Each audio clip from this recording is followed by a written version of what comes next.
O Mahabharata. De Krishna Dvaipayana Vyasa. Livro 4. Golgrahana Parva. Capítulo 51. Bhishma acalma a todos e os encoraja a lutar. Bhishma disse: o filho de Drona observou bem, e Kripa também observou corretamente.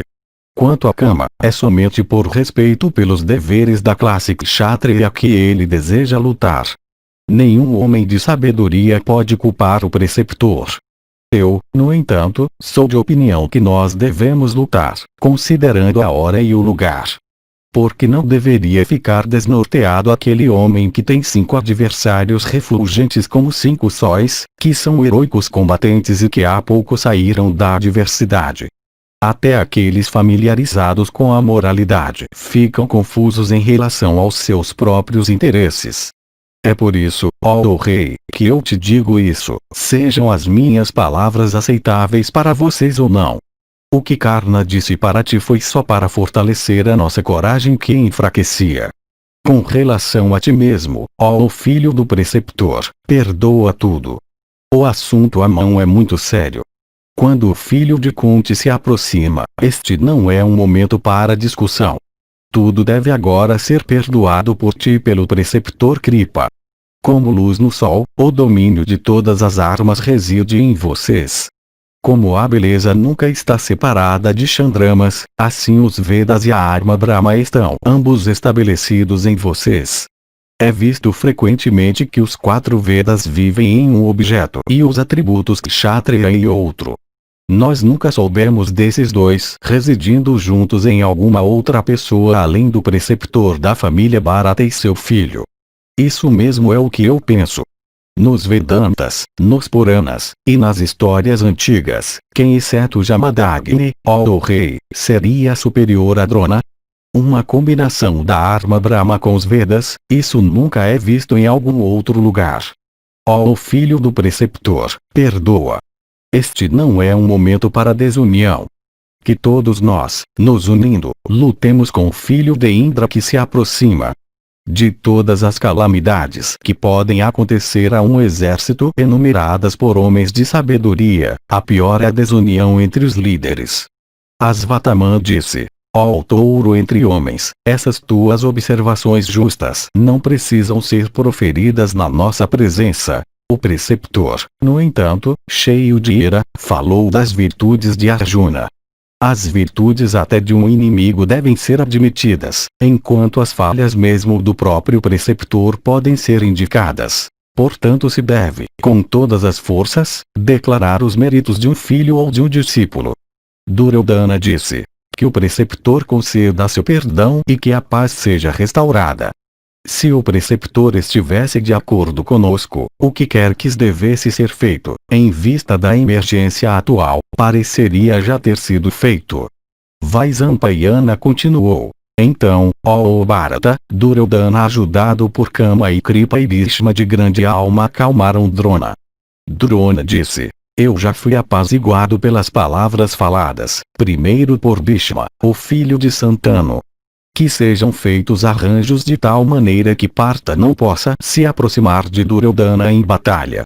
E que sejam feitos planos para que o rei Duryodhana não possa ser capturado pelo inimigo, por consequência da sua impetuosidade ou falta de juízo. Arjuna, de fato, não se revelou antes do término do período de exílio. Nem ele perdoará esta nossa ação hoje, tendo somente recuperado o gado. Que arranjos, portanto, sejam feitos para que ele não tenha êxito em atacar o filho de Dhritarashtra e derrotar nossas tropas. Como eu mesmo, que estou incerto do término do período de exílio, Duryodhana também tinha falado assim antes. Mantendo isso em mente, cabe ao filho de Ganga dizer o que é verdadeiro. Capítulo 52. Bhishma concorda que a promessa de 13 anos foi cumprida. Organiza os soldados para a batalha. Bhishma disse: a roda do tempo gira com suas divisões, ou seja, com kalas e castas e mustas e dias e quinzenas e meses e constelações e planetas e estações e anos. Por causa dos seus excedentes fracionários e dos desvios também dos corpos celestes, há um aumento de 2 meses a cada 5 anos. Parece-me que calculando dessa maneira haveria um excedente de 5 meses e 12 noites em 13 anos. Tudo, portanto, o que os filhos de Pandu prometeram foi cumprido exatamente por eles. Sabendo isso, com certeza Vibatsu fez seu aparecimento. Todos eles são de grande alma e totalmente conhecedores dos sentidos das escrituras. Como se desviariam da virtude aqueles que têm o Dishthira como seu guia? Os filhos de Kunti não cedem à tentação. Eles realizaram uma façanha difícil. Se eles tivessem cobiçado a posse do seu reino por meios injustos, então aqueles descendentes da linhagem Kuru teriam procurado mostrar sua bravura na hora da partida de dados. Amarrados nos laços da virtude, eles não se desviam dos deveres da classe Kshatriya. Aquele que os considerar como tendo se comportado falsamente certamente encontrará a derrota. Os filhos de Prita prefeririam a morte à mentira. Quando chega a hora, no entanto, aqueles touros entre homens, os Pandavas, dotados de energia como a de Sakra, não desistirão do que é deles, mesmo que aquilo seja defendido pelo próprio manejador do raio. Nós teremos que nos opor em batalha àquele principal de todos os manejadores de armas. Portanto, que tais arranjos vantajosos que têm a sanção dos bons e honestos sejam feitos agora sem perda de tempo para que as nossas posses não sejam apropriadas pelo inimigo. Ó o Rei dos Reis, ó o Kaurava, eu nunca vi uma batalha na qual um dos partidos pudesse dizer, nós estamos certos da vitória. Quando uma batalha ocorre deve haver vitória ou derrota, prosperidade ou adversidade. Sem dúvida, um partido em uma batalha deve ter um dos dois. Portanto, ó o Rei dos Reis, se um combate é agora apropriado ou não, compatível com a virtude ou não, faze logo os teus arranjos, pois Dhananjaya está perto. Duryodhana disse, eu, ó avô, não devolverei aos Pandavas o seu reino. Que toda a preparação, portanto, para a batalha seja feita sem demora. Bhishma disse, escuta o que eu considero apropriado, se isto te agradar. Eu devo sempre dizer o que é para o teu bem, ó Kaurava. Procede em direção à capital, sem perda de tempo, levando contigo 1/4 parte do exército. E que outro quarto marche escoltando o gado. Com metade das tropas nós lutaremos com Pandava.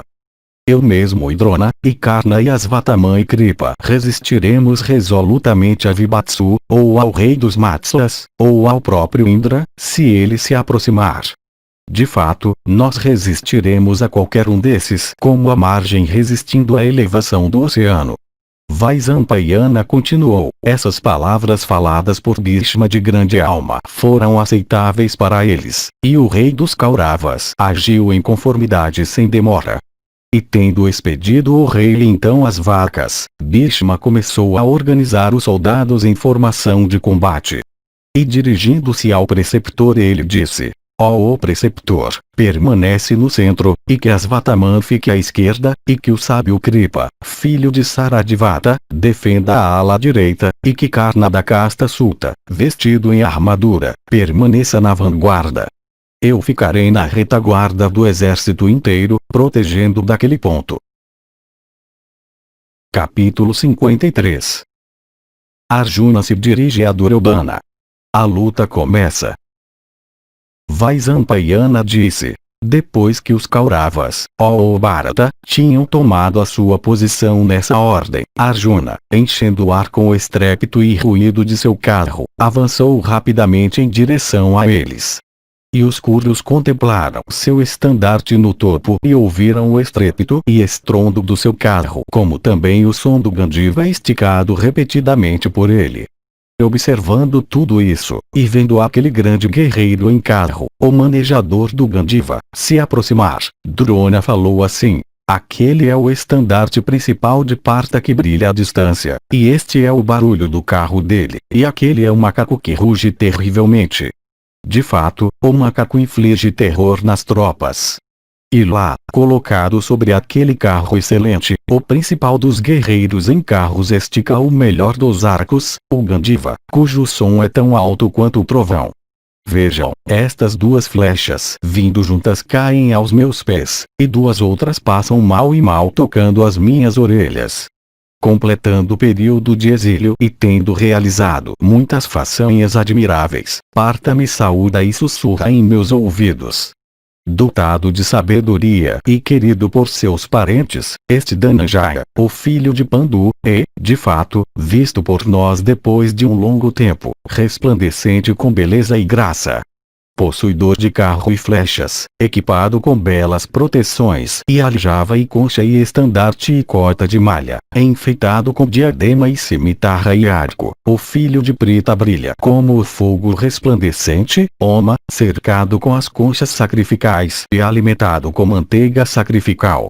Vaisampayana continuou. Vendo os Kurus prontos para a batalha, Arjuna, dirigindo-se ao filho de Matsya em palavras apropriadas à ocasião, disse: ó quadrigário, detém os corcéis em tal ponto de onde as minhas flechas possam alcançar o inimigo. Enquanto isso me deixa ver onde está, no meio desse exército, aquele canalha vil da família Kuru.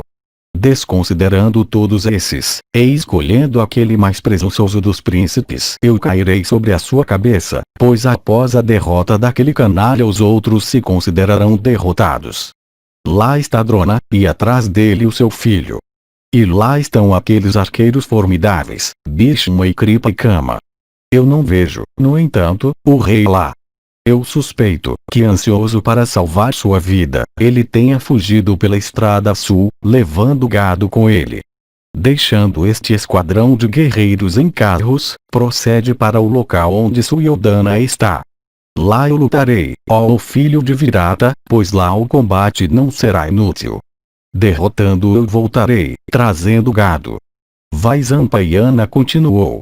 Assim abordado, o filho de Virata, conteve os corcéis com um esforço e virou-os por meio de um puxão nas rédeas do local onde aqueles touros da raça Kuru estavam, e os incitou em direção ao lugar onde Duryodhana estava. E quando Arjuna foi embora, deixando aquele numeroso esquadrão de carros, Kripa, adivinhando a sua intenção, se dirigiu aos seus próprios companheiros, dizendo: Vibatsu não deseja tomar sua posição em um lugar afastado do rei. Vamos nos lançar rapidamente sobre os flancos do herói que avança. Quando inflamado com cólera ninguém mais, sem ajuda, pode enfrentá-lo em combate salvo o Deus de 1000 olhos, ou Krishna o filho de Devaki.